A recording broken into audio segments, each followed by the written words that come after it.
Hello friends, welcome to my channel. दोस्तों, अगर आप लोग इंजीनियर के स्टूडेंट हैं और अगर आप लोग गवर्नमेंट जॉब की तैयारी कर रहे हैं तो ओएनजीसी आप लोग के लिए बहुत बड़ा रिक्रूटमेंट लेकर के आई है। दोस्तों, ये जो रिक्रूटमेंट है ये इंजीनियरिंग जियो साइंस डिसिप्लिन का एग्जीक्यूटिव लेवल का रिक्रूटमेंट है और इसका जो सिलेक्शन प्रोसीजर रखा गया है वो computer based test plus interview रखा गया है। तो दोस्तों, आज इस रिक्रूटमेंट प्रोसेस का एनालिसिस करते हैं। तो दोस्तों, सबसे पहले ओएनजीसी को समझते हैं। ओएनजीसी क्या है? ओएनजीसी आपका crude oil and natural gas company है जो कि महारत्न पब्लिक सेक्टर एंटरप्राइज है। दोस्तों, ये जो वैकेंसी है class 1 executive position E1 level की वैकेंसी है और इसमें जो सीटीसी रखा गया है 25 लाख रखा गया है। उसके बाद दोस्तों, वन बाय वन इसका एनालिसिस करते हैं। सबसे पहले पे स्केल देखते हैं। दोस्तों, क्या है पे स्केल? पोस्ट लेवल जो है एग्जीक्यूटिव लेवल का E1 लेवल का पोस्ट है और बेसिक पे आपका 60,000 से लेकर के 1,80,000 रखा गया है। दोस्तों, साथ ही साथ इसमें हर एक साल आपका एनुअल इंक्रीमेंट भी 3% रखा गया है और साथ में आपका DA HRA मेडिकल बेनिफिट के साथ और बहुत सारे बेनिफिट रखा गया है। उसके बाद details post and minimum eligibility criteria देखते हैं एसेंशियल क्वालिफिकेशन वैकेंसी में। सबसे पहले जियो साइंस डिसिप्लिन के देखते हैं। दोस्तों, जियो साइंस डिसिप्लिन में जो पोस्ट है वो जियोलॉजिस्ट का है, जिसमें कि आपका एसेंशियल क्वालिफिकेशन एक्सपीरियंस में इसमें कोई एक्सपीरियंस नहीं रखा गया है। सिर्फ आपका एसेंशियल क्वालिफिकेशन जो है पोस्ट ग्रेजुएट डिग्री जियोलॉजी में होना चाहिए, तो 60% मार्क्स। और MSc और MTech अगर कोई पेट्रोलियम जियोसाइंस से किया है वो 60% मार्क्स, वो भी इस फॉर्म को भर सकते हैं। और साथ ही साथ MSc और MTech पेट्रोलियम जियोलॉजिस्ट में किया है वो भी इस फॉर्म को अप्लाई कर सकते हैं। और MTech in geology technology with minimum 60% marks. तो दोस्तों, ये तो क्राइटेरिया है जियोलॉजिस्ट का। दोस्तों, इसमें जो वैकेंसी है टोटल 5 है। UR में 3, OBC में 1 और SC में 1 है। उसके बाद तो दोस्तों, पर्सन विद बेंचमार्क डिसेबिलिटीज़ के लिए भी वैकेंसी रखी गई है। तो दोस्तों, नेक्स्ट हम लोग देखते हैं। नेक्स्ट जो पोस्ट है वो है जियो फिजिस्ट, जिसमें जियो फिजिस्ट सर्विस। इसमें जो है आपका क्वालिफिकेशन रखा है post graduate degree in geophysics with minimum 60% marks और MTech in geophysical technology with minimum 60% marks और post graduate degree in physics with electronics with minimum 60% marks. तो दोस्तों, इसमें जो पोस्ट है आपका जियो फिजिक्स और जियो फिजिक्स जो डोमेन जो आपका रहेगा वो आपका जियो फिजिक्स और फिजिक्स रहेगा, जो डोमेन सब्जेक्ट रहेगा। और इसमें जो वैकेंसी है 3 वैकेंसी है, जिसमें UR में 2, OBC में 1 वैकेंसी है। तो दोस्तों, नेक्स्ट आता है geophysics wells. Geophysics well में आपका जो क्वालिफिकेशन होना चाहिए post graduate degree in geophysics with minimum 60% marks और MTech in geophysical technology with minimum 60% marks और post graduate degree in physics with electronics with minimum 60% marks.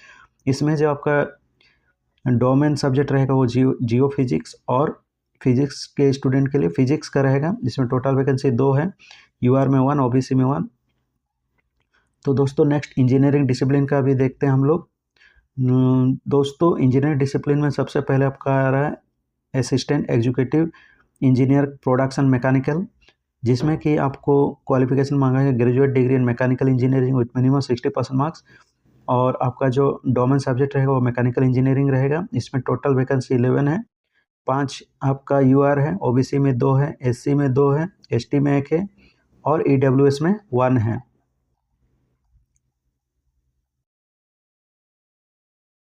तो दोस्तों, next हम लोग देखते हैं AEE प्रोडक्शन पेट्रोलियम, जिसमें आपको graduate degree in petroleum engineering और applied petroleum engineering with minimum 60% marks होना चाहिए।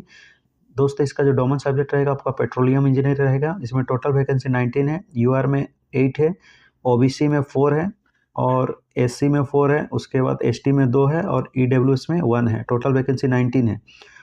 तीसरा नंबर जो है दोस्तों AEE production chemical, graduate degree in chemical engineering with minimum 60% marks और जो आपका डोमेन सब्जेक्ट रहेगा वो केमिकल इंजीनियर रहेगा। इसमें टोटल वैकेंसी 23 है। 9 आपका UR में है, 6 OBC, 4 जो है आपका SC, 3 ST और 1 EWS में है।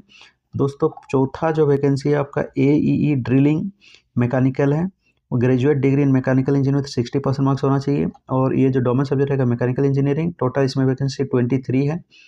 इसमें आपका जो UR में 12 वैकेंसी है, उसके बाद OBC में 6 है, SC में 3 है, ST में 1 है, EWS में 1 है।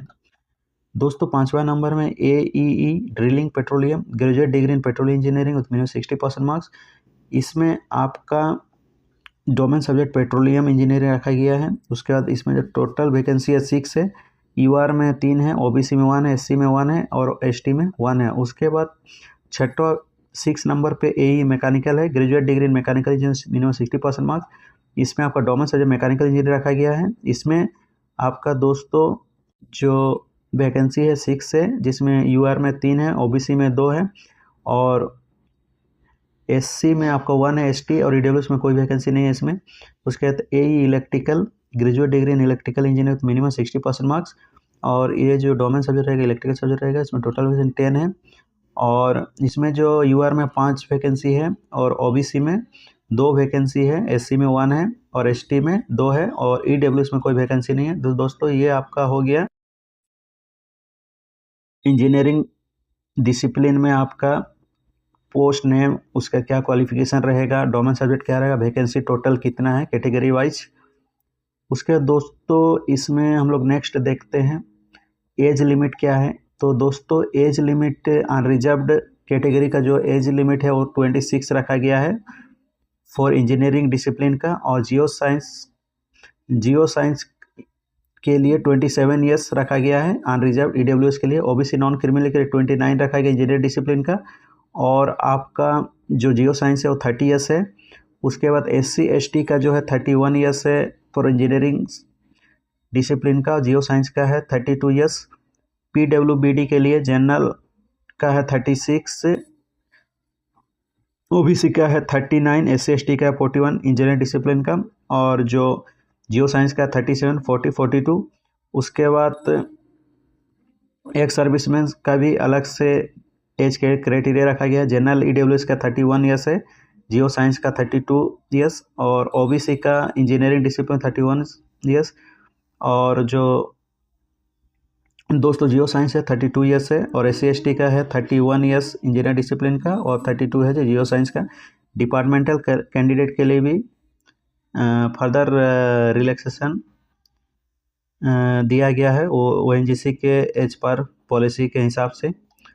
उसके बाद दोस्तों हम लोग देखते हैं नेक्स्ट सिलेक्शन प्रोसीजर क्या है। तो दोस्तों इसमें जो सिलेक्शन प्रोसीजर रखा गया है वो आपका कंप्यूटर बेस्ड टेस्ट रखा गया है जो 2 घंटे की टेस्ट होगी, जिसमें आपका जनरल अवेयरनेस, उसका concern subject English language aptitude test रहेगी।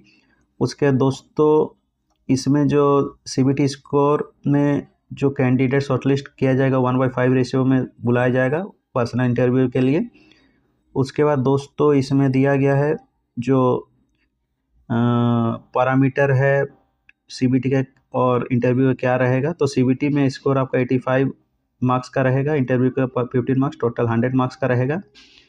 दोस्तों इसमें और एक चीज़ रखा गया है कि मिनिमम जो क्वालिफिकेशन क्राइटेरिया है CBT के लिए, जनरल EWS OBC के लिए जो रखा गया 45% मार्क्स आपको इतना लाना ही है और SC ST PWD कैंडिडेट के लिए जो रखा गया 40% मार्क्स और इंटरव्यू के लिए भी अलग से रखा गया है 5 मार्क्स। दोस्तों इसमें जनरल EWS OBC कैंडिडेट के लिए जो रखा गया 60% मार्क्स रखा गया है, that is 15 out of 9 marks जरूरी है। SC ST PWBD के लिए भी 40% मार्क्स रखा गया है जो 15 में 6 मार्क्स जरूरी है।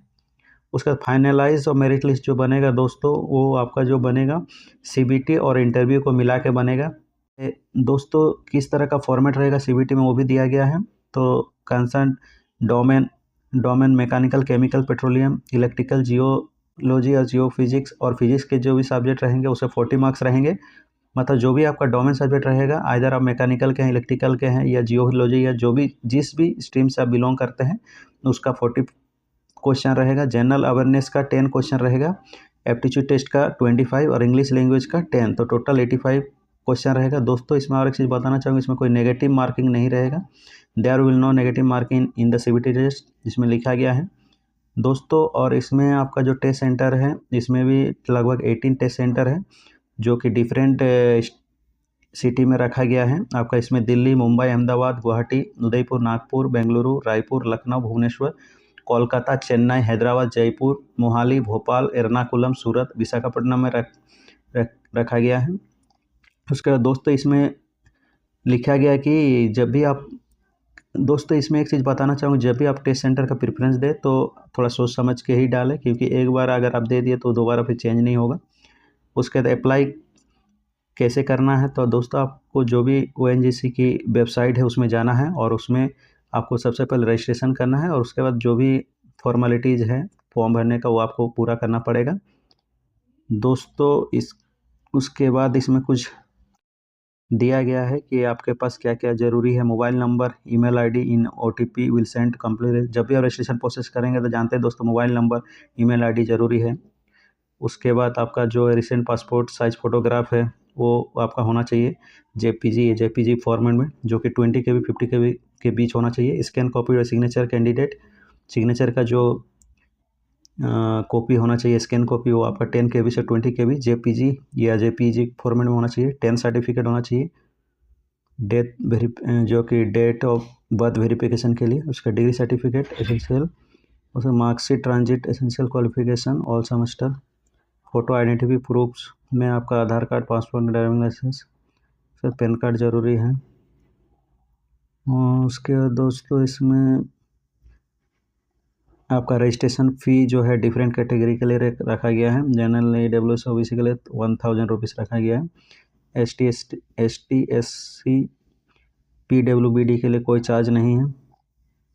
उसके बाद इंपॉर्टेंट डेट्स ये नोट कर लीजिए दोस्तों। Start date of online registration application 10/1/2025। Last date of online registration application 24/1/2025। और कंडक्ट ऑफ सीबीटी जो टेंटेटिव रहेगा वो 23/2/2025 रहेगा। तो दोस्तों ये है आपका complete analysis recruitment of ONGC. So thank you for watching my video.